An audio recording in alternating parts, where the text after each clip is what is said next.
ഇന്ന് ഞാൻ നിങ്ങളോട് സംസാരിക്കുന്നത് ഗൗതം അദാനി എന്ന വ്യവസായിയുടെ കഥയാണ്. ഇത് കേവലം ഒരു വ്യക്തിയുടെ മാത്രം കഥയല്ല, നമ്മുടെ രാജ്യത്തിന്റെ സമ്പദ് വ്യവസ്ഥയുടെ കൂടെ കഥയാണ്. ഗൗതം അദാനിയുടെ ജനനം 1962 ജൂൺ 24-നായിരുന്നു. ഗുജറാത്തിലെ അഹമ്മദാബാദിലാണ് അദ്ദേഹം ജനിച്ചത്. ഒരു സാധാരണ ഇടത്തരം കുടുംബമായിരുന്നു അദ്ദേഹത്തിൻ്റെത്. അച്ഛൻ ഒരു ചെറിയ തുണി വ്യാപാരമായിരുന്നു തൊഴിൽ. എന്നാൽ അദാനിക്ക് ഈ തുണി വ്യാപാരത്തിൽ തീരെ താല്പര്യമുണ്ടായിരുന്നില്ല. വലിയൊരു ബിസിനസ്സുകാരനാകണം എന്നായിരുന്നു അദ്ദേഹത്തിന്റെ വലിയ മോഹം. പഠനത്തിൽ അദ്ദേഹം അധികം ശ്രദ്ധിച്ചില്ല. 16-ാമത്തെ വയസ്സിൽ അദ്ദേഹം സ്കൂൾ പഠനം നിർത്തി. പിന്നീട് അദ്ദേഹം മുംബൈ നഗരത്തിലേക്ക് വണ്ടി കയറി. വലിയ സ്വപ്നങ്ങളുമായാണ് അദ്ദേഹം മുംബൈയിൽ എത്തിയത്. മുംബൈയിൽ അദ്ദേഹം ഒരു വജ്ര വ്യാപാര സ്ഥാപനത്തിൽ ജോലി ചെയ്തു. വജ്രങ്ങൾ തരംതിരിക്കുന്നതായിരുന്നു അദ്ദേഹത്തിന്റെ പ്രധാന ജോലി. മഹീന്ദ്ര ബ്രദേഴ്സ് എന്നായിരുന്നു ആ സ്ഥാപനത്തിന്റെ പേര്. ഈ ജോലിയിൽ നിന്നും അദ്ദേഹം കച്ചവടത്തിന്റെ ആദ്യ പാഠങ്ങൾ പഠിച്ചു. പിന്നീട് 1981-ൽ അദ്ദേഹത്തിന്റെ മൂത്ത സഹോദരൻ ഒരു പ്ലാസ്റ്റിക് കമ്പനി വാങ്ങി. അഹമ്മദാബാദിലായിരുന്നു ആ ചെറിയ കമ്പനി ഉണ്ടായിരുന്നത്. ഈ കമ്പനി നടത്താൻ സഹോദരൻ അദാനിയെ അങ്ങോട്ട് വിളിച്ചു. അദാനി ഉടനെ തന്നെ അഹമ്മദാബാദിലേക്ക് തിരികെ പോയി. അവിടെ നിന്നും അദ്ദേഹം എക്സ്പോർട്ട് ഇമ്പോർട്ട് ബിസിനസിനെ കുറിച്ച് കൃത്യമായി മനസ്സിലാക്കി. അതാണ് അദ്ദേഹത്തിന്റെ ബിസിനസ് ജീവിതത്തിൽ വലിയൊരു മാറ്റം കൊണ്ടുവന്നത്. അവർ അന്ന് PVC പ്ലാസ്റ്റിക് ഉൽപ്പന്നങ്ങൾ വിദേശത്ത് നിന്നും ഇറക്കുമതി ചെയ്തു. 1988-ൽ അദാനി സ്വന്തമായി ഒരു പുതിയ കമ്പനി തുടങ്ങി. അദാനി എക്സ്പോർട്സ് എന്നായിരുന്നു ആ കമ്പനിയുടെ പേര്. 5 ലക്ഷം രൂപ മാത്രമായിരുന്നു അതിന്റെ അന്നത്തെ മൂലധനം. ഇന്ന് ഈ കമ്പനി അദാനി എന്റർപ്രൈസസ് എന്ന പേരിൽ ലോകം മുഴുവൻ അറിയപ്പെടുന്നു. തുടക്കത്തിൽ കാർഷിക ഉൽപ്പന്നങ്ങളാണ് അവർ കയറ്റുമതി ചെയ്തത്. പിന്നീട് മറ്റു പല സാധനങ്ങളും അവർ വിൽക്കാൻ തുടങ്ങി. 1991-ൽ ഇന്ത്യയുടെ സാമ്പത്തിക നയങ്ങളിൽ വലിയ മാറ്റങ്ങൾ ഉണ്ടായി. രാജ്യത്ത് പുതിയ ഉദാരവൽക്കരണ നയങ്ങൾ വന്നു. ഇത് അദാനിക്ക് വലിയ രീതിയിൽ ഗുണം ചെയ്തു. അദ്ദേഹം തന്റെ ബിസിനസ് വളരെ വേഗത്തിൽ വളർത്തി. ലോഹങ്ങളും തുണിത്തരങ്ങളും അദ്ദേഹം വ്യാപാരം ചെയ്യാൻ ആരംഭിച്ചു.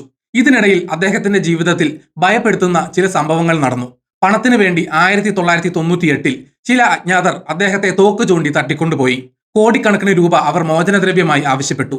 എന്നാൽ പിന്നീട് അദ്ദേഹത്തെ അവർ വിട്ടയച്ചു.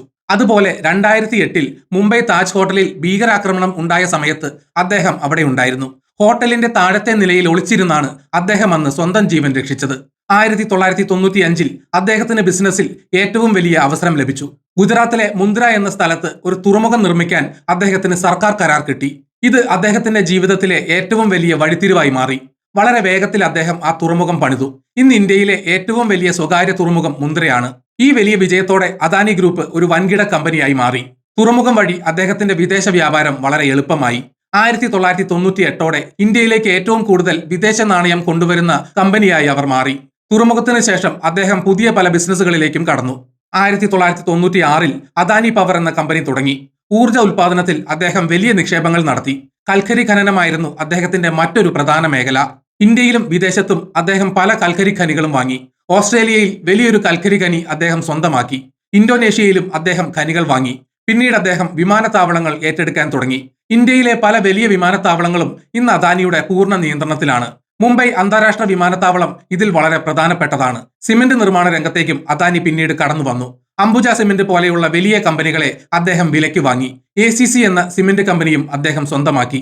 ഫോർച്യൂൺ എന്ന പേരിൽ പാചക എണ്ണ വിൽക്കുന്ന ബിസിനസ്സും അവർക്കുണ്ട്. ഇന്ന് സൗരോർജം പോലെയുള്ള ഗ്രീൻ എനർജി രംഗത്തും അദ്ദേഹം മുൻപന്തിയിലുണ്ട്. ചുരുങ്ങിയ കാലം കൊണ്ട് അദ്ദേഹം ലോകത്തെ ഏറ്റവും വലിയ കോടീശ്വരന്മാരിൽ ഒരാളായി മാറി. ഏഷ്യയിലെ ഏറ്റവും വലിയ ധനികൻ എന്ന വലിയ പദവിയും അദ്ദേഹം പലതവണ നേടി. എന്നാൽ ഈ വലിയ വിജയത്തിന് പിന്നിൽ പല മോശമായ കാര്യങ്ങളുമുണ്ട്. അദാനിയുടെ വളർച്ച സ്വാഭാവികമല്ല എന്ന് പല പ്രമുഖരും വിമർശിക്കുന്നുണ്ട്. അദ്ദേഹത്തിന് വലിയ രാഷ്ട്രീയ സ്വാധീനമുണ്ട് എന്ന് എല്ലാവർക്കും അറിയാം. ഇന്ത്യയിലെ ഭരണകൂടവുമായി അദ്ദേഹത്തിന് വളരെ അടുത്ത ബന്ധമുണ്ട്. രാഷ്ട്രീയക്കാരുടെ സഹായത്തോടെയാണ് അദ്ദേഹം വളർന്നത് എന്ന് വിമർശകർ ഉറപ്പിച്ചു പറയുന്നു. ഈ അടുത്ത ബന്ധം ഉപയോഗിച്ച് അദ്ദേഹം പല അനധികൃത നേട്ടങ്ങളും പെട്ടെന്നുണ്ടാക്കിയെന്ന് പറയപ്പെടുന്നു. സർക്കാർ നയങ്ങൾ അദ്ദേഹത്തിന് വേണ്ടി മാത്രം പലപ്പോഴും മാറ്റിമറിച്ചു. രാജ്യത്തിന്റെ വിലപിടിപ്പുള്ള പൊതു സ്വത്തുക്കൾ വളരെ കുറഞ്ഞ വിലയ്ക്ക് അദ്ദേഹത്തിന് നൽകി. വിമാനത്താവളങ്ങൾ ലേലം ചെയ്തപ്പോൾ അദ്ദേഹത്തിന് പ്രത്യേക ഇളവുകൾ കിട്ടിയെന്ന് ആരോപണമുണ്ട്. ഇത് മറ്റ് ബിസിനസ്സുകാരോട് കാണിക്കുന്ന വലിയ അനീതിയാണ്. ഇതിനെ സാമ്പത്തിക വിദഗ്ധർ ക്രോണി ക്യാപിറ്റലിസം എന്നാണ് വിളിക്കുന്നത്. അതായത് ഭരണകൂടത്തിന്റെ പൂർണ്ണ സഹായത്തോടെ ഒരു മുതലാളി മാത്രം വളരുന്ന മോശം രീതി. ഇത് രാജ്യത്തിന് വലിയ ആപത്താണ് ഉണ്ടാക്കുന്നത്. വിപണിയിലെ ആരോഗ്യകരമായ മത്സരത്തെ ഇത് പൂർണ്ണമായും നശിപ്പിക്കുന്നു. പുതിയ ആളുകൾക്ക് ബിസിനസ് ചെയ്യാൻ പറ്റാത്ത അവസ്ഥ വരുന്നു. കൂടാതെ അദാനി ഗ്രൂപ്പിന്റെ പല പ്രവർത്തനങ്ങൾ പ്രകൃതിയെ വലിയ തോതിൽ നശിപ്പിക്കുന്നുണ്ട്. ഓസ്ട്രേലിയയിലെ കാർമൈക്കൽ കൽക്കരി ഖനി ഇതിനൊരു വലിയ ഉദാഹരണമാണ്. ഈ ഖനി വലിയ പരിസ്ഥിതി നാശത്തിന് കാരണമാകുന്നു എന്ന് ശാസ്ത്രജ്ഞർ പറയുന്നു.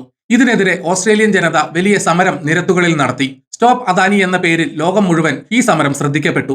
ഇന്ത്യയിലും സമാനമായ വലിയ സംഭവങ്ങൾ നടക്കുന്നുണ്ട്. ഛത്തീസ്ഗഡിലെ ഹസ്ദേവ് ആരണ്യ എന്ന വലിയ വനം നശിപ്പിക്കാൻ അദാനി ഗ്രൂപ്പ് ഇപ്പോൾ ശ്രമിക്കുന്നു എന്നാണ് വിമർശനം. അവിടെ വലിയ തോതിൽ കൽക്കരി ഖനനം നടത്താനാണ് അവരുടെ പ്രധാന പദ്ധതി. ആ വലിയ കാട്ടിൽ ആനകളും കടുവകളും ധാരാളമുണ്ട്. കൂടാതെ ആയിരക്കണക്കിന് പാവപ്പെട്ട ആദിവാസികൾ അവിടെ കാലങ്ങളായി ജീവിക്കുന്നു. ഖനനം വന്നാൽ ആദിവാസികൾക്ക് സ്വന്തം വീടും സ്ഥലവും എന്നേക്കുമായി നഷ്ടമാകും. പരിസ്ഥിതി പ്രവർത്തകനായ അശോക് ശുക്ല ഇതിനെതിരെ വലിയ ജനകീയ സമരം നടത്തുന്നുണ്ട്. നമ്മുടെ സ്വന്തം കേരളത്തിലും അദാനിക്കെതിരെ വലിയ സമരം നടന്നു. വിഴിഞ്ഞം തുറമുഖ നിർമ്മാണവുമായി ബന്ധപ്പെട്ടായിരുന്നു ആ സമരം. തുറമുഖം കാരണം നമ്മുടെ തീരപ്രദേശം നശിക്കുന്നു എന്ന് മത്സ്യത്തൊഴിലാളികൾ ശക്തമായി പരാതിപ്പെട്ടു. അവരുടെ ഉപജീവന മാർഗം ഇല്ലാതാകുന്നു എന്നതാണ് ഇതിലെ ഏറ്റവും പ്രധാന പ്രശ്നം. പ്രകൃതിയെയും മനുഷ്യനെയും മറന്ന് ലാഭം മാത്രം നോക്കുന്ന കമ്പനിയാണ് അദാനി ഗ്രൂപ്പ് എന്ന് ജനങ്ങൾ പറയുന്നു. 2023 ജനുവരി മാസം അദാനി ഗ്രൂപ്പിന് വലിയൊരു തിരിച്ചടി നേരിട്ടു. അമേരിക്കയിലെ ഹിൻഡൻബർഗ് റിസർച്ച് എന്ന ഒരു സാമ്പത്തിക സ്ഥാപനം ഒരു വലിയ റിപ്പോർട്ട് പുറത്തുവിട്ടു.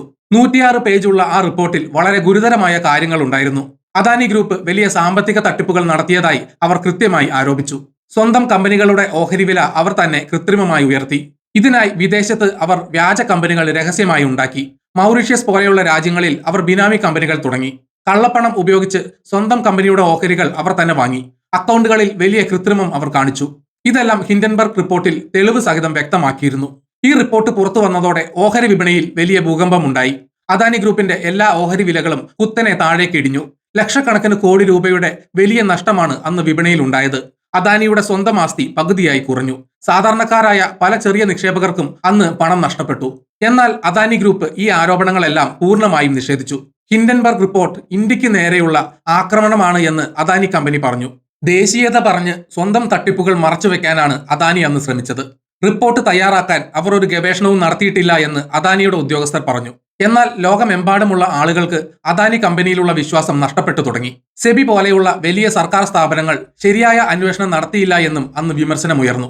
വിവാദങ്ങൾ അവിടെയൊന്നും അവസാനിച്ചില്ല. 2024 നവംബറിൽ അദാനിക്ക് നേരെ അതിനേക്കാൾ വലിയ ഒരു ക്രിമിനൽ കേസ് വന്നു. അമേരിക്കൻ ഗവൺമെന്റ് ഗൗതം അദാനിക്കെതിരെ നേരിട്ട് കേസെടുത്തു.